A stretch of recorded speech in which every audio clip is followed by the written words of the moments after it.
Hai Naranisa Lovers, apa kabar? Sehat semuanya ya. Untuk kali ini ada satu tutorial, kita akan bias start karakter lagi dengan tema Piko-chan. Untuk kalian yang senang sama filmnya pasti hafal banget dengan karakter yang satu ini ya. Biasanya kalau saya bikin tutorial tentang Buttercream Transfer, biasanya saya langsung tempel ya. Nah, khusus untuk video kali ini saya akan jabarkan secara detail bagaimana membuat Buttercream Transfer nih. Jika cara pengcoveran yang semulus fondan ya. Nah, untuk kalian yang penasaran gimana sih proses bikinnya, disimak ya videonya sampai habis.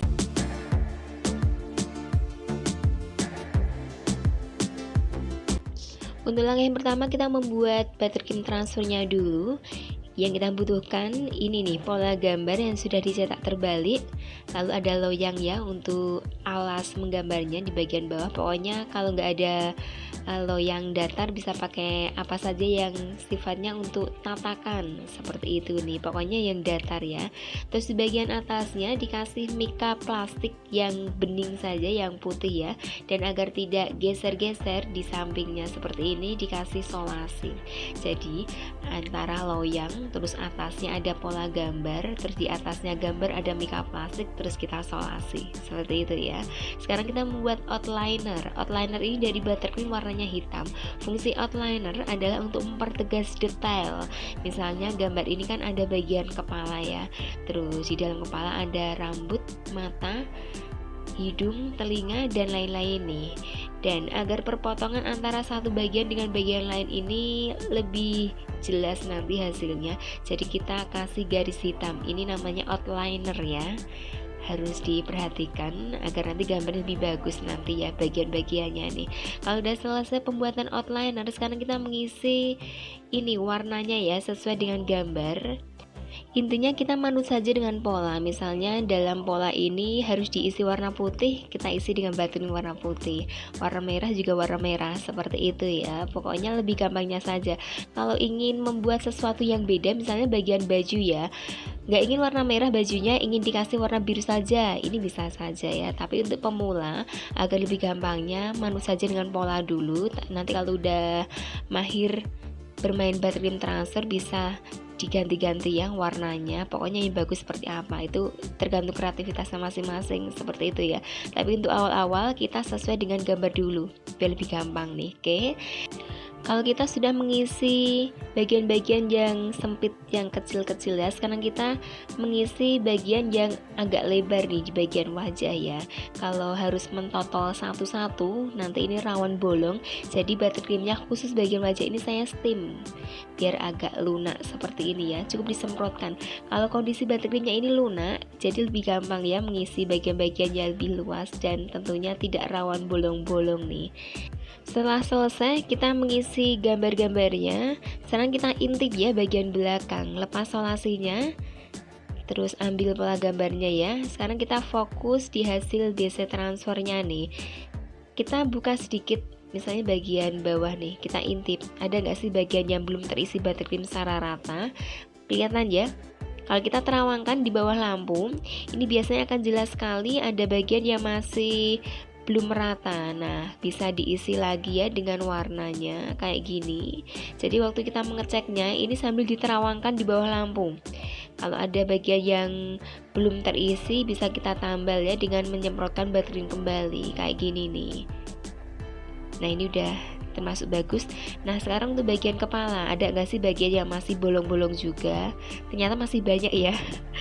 Dan kita isi lagi dengan warna coklat seperti ini. Nah, kayak gini ini namanya koreksi ya, koreksi gambar. Soalnya kan kadang kita mendapatkan tekstur buttercream yang padat, jadi tidak selamanya akan mulus seperti itu ya. Pasti ada bagian-bagian yang ada bolong-bolong sedikitnya. Nah, kita koreksinya seperti ini saja ya. Oke, ini udah termasuk bagus, udah selesai ya, udah termasuk rata. Sekarang kita ini namanya blok gambar. Kenapa harus di blok tebal seperti ini?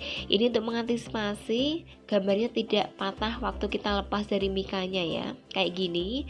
Karena nanti yang kita butuhkan gambar dikebalikannya, jadi bagian belakangnya ini kita kasih buttercream yang agak tebal seperti ini nih.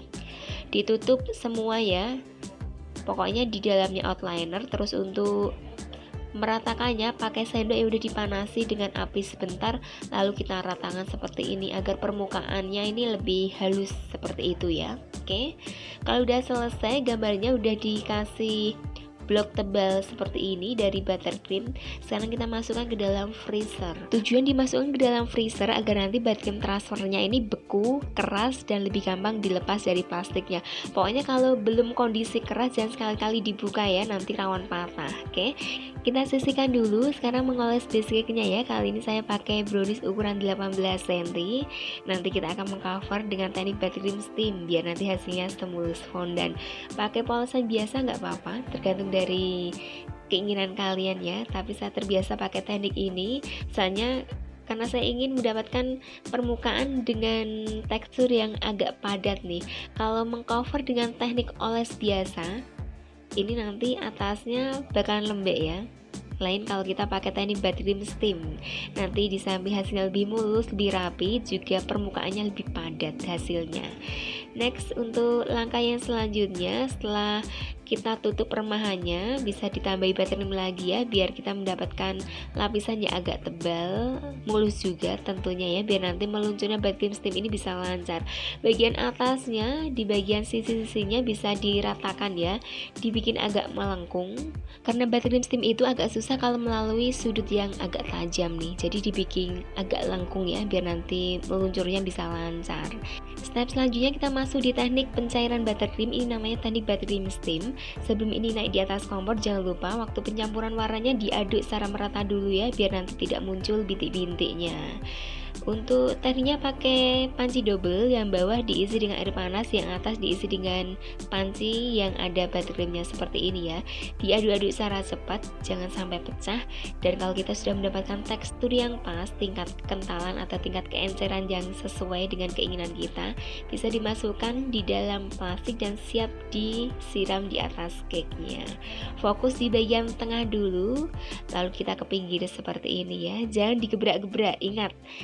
Kalau kita ingin ini mulus tanpa ada gelombang-gelombang di samping, jangan digebrak ya tatakannya, biarkan ini meluncur secara alami dengan sendirinya ya. Untuk bagian yang masih bolong-bolong di bawah bisa diisi dengan sisa buttercream yang masih ada di plastik. Untuk meratakan bagian bawahnya, kita pakai spatula plastik ya, dibersihkan saja yang meleleh ini, meluber di atas tatakan tartnya.